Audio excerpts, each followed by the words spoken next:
Keep your text and emails coming in. 81089 is where we live. You can email the show for free at talksport.co.uk. Call us if you like, 08717 223344, or you can tweet me at AndyGoldstein05 or Bobby's at The Godfather. Time now to speak to Dr. Octagon.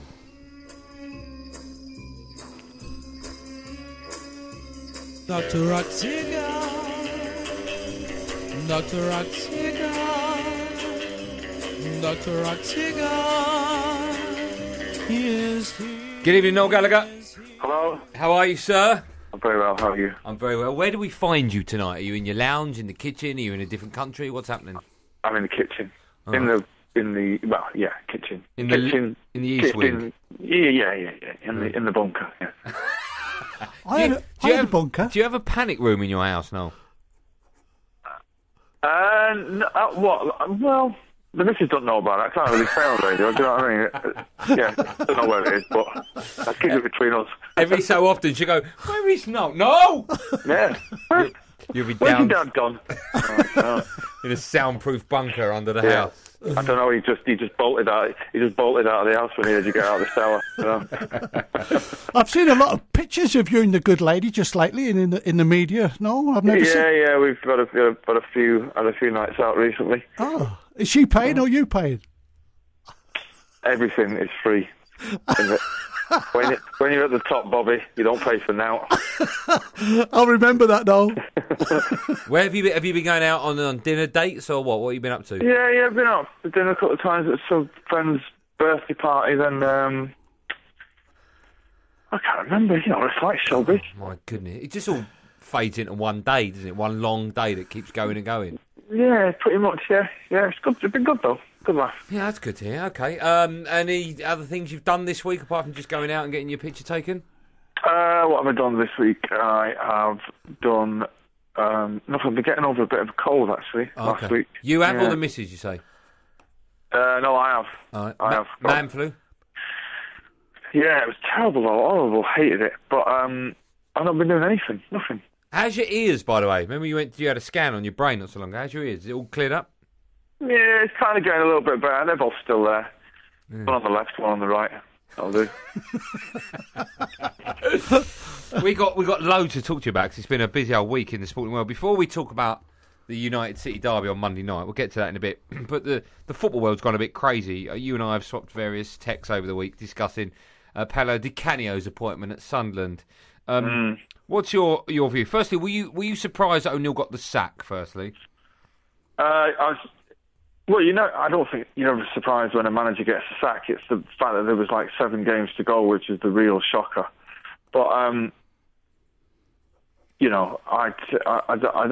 fail to see what Paolo Di Canio, as great as he might turn out to be, can offer over 7 games that Martin O'Neill can't, considering it's his squad. But you've got to thank the people at Sunderland for employing him, because it's just kind of given us a little boost to the end of the season when we all thought it was petering out into nothing. It's just like, well, there is a God. This is going to be a fantastic running. Did you believe it? Could you see it turning out the way it's panned out this week with the media and everything, and an archbishop or somebody writing to him? You know, all the thing about his politics and all that's been kind of knocking around for a few years, hasn't it? You know what I mean? And I know the Premier League is a different thing, and it's more high profile, and it's what's around the world. But you could kind of feel the boys from the press rubbing their hands together, thinking, "Well, we get a month out of this," you know. So it's not really. It's old news. I mean, I can understand it's a Premier League club and all that, but I don't know. It's not like it's the thing that's been reported on for like 5 years ago, isn't it? You know? Is there the chance though that he can have that new manager syndrome, and their next game's away to Chelsea, and then obviously the big one against Newcastle? I mean, under O'Neill, they were playing poorly. They weren't scoring a lot of goals. They've got a few injuries as well now. I personally just felt they needed lift. They needed a change at the club if they are going to possibly stay in the Premier League. Yeah, but it seems that when a new manager comes in and it changes things, it's if the manager has lost the dressing room. But I've never heard of Martin O'Neill losing the dressing room in his entire career. Players genuinely love him, do you know what I mean? And it's not as if Di Canio can come in and buy anybody. So there's nothing there to work with that wasn't there to work with last weekend, you know what I mean? So if the players now start tipping it up from tomorrow onwards, then they've got to have a real look at themselves. Yeah, true. You know, and with what's his name, Fletcher out, and the other what's his name, Catamon. the lad that goes around kicking everybody. No, him out. It's going to be different, and the running doesn't help him, but it's still the timing of the decision is the strangest thing, isn't it? No, I've got to say, I watched the game last week and did co-commentating for Talksport Live, and they were awful in the first half. I have never seen a Martin O'Neill team play as badly as that, I've got to say. Yeah, well, I mean, I agree. It was just, you kind of watch it as a City fan, hoping for some kind of, maybe they'll make a point or something, but they were just dreadful. But I mean, saying that, it's against Man United, and Man United can make anybody look bad. Even the next couple of games are not very winnable for them. It's the two games against Stoke and what's the other one? Is it QPR or I don't know. There's another couple of teams around them. You kind of find out then. But if the players have got to look at themselves, I think, in a situation like that, really. There's a few other bits and pieces I want to speak to you about before we get to the Monday night game. Beckham, PSG, Barca. Did you see the game? I did. I watched it. I thought he played all right. I thought he played all right. I thought the French were giving him a bit of stick, weren't they? They marked him 3 out of 10, but I'm sure that was just a nasty thing to do rather than the right thing to do. I think. Surely they didn't think that they'd signed Beckham from like 1992, did they? No. Still it's like it's an older David Beckham. But I thought actually for a Champions League quarter final, that's kind of the best I've seen him play in a long time. He played pretty good, I thought. Well, let me ask you this. We were doing, afterwards, we were obviously on air, and we were discussing whether or not there could possibly be a place for him in an England squad, sitting in front of the back four, to come on with 15, 20 minutes to go and change the game. For argument's sake, Montenegro, we were absolutely clueless, and there was no one on the bench to give us that opportunity. I don't think it'd be that. I don't think it'd be the right thing to do. I think really it's even if England don't get to the World Cup, it's still best to get some young lads to get the future lads. But only for that reason. Now. Only for that reason, because of his age. I mean, is that the right reason to not pick him? Yeah, but are England going to be constantly? What are they going to? You might as well go and ask Alan Shearer to play then. Do you know what I mean? It's just you've got to move forward at some point. But I understand what people are saying, but really, when he's not picked for England because he's never, the last few years he's been on the wane a little bit. Do you know what I mean? But I don't really see it, to be honest. I don't see it. As soon as if Jack Wilshere was playing the other night, we wouldn't even be having this conversation. No, true.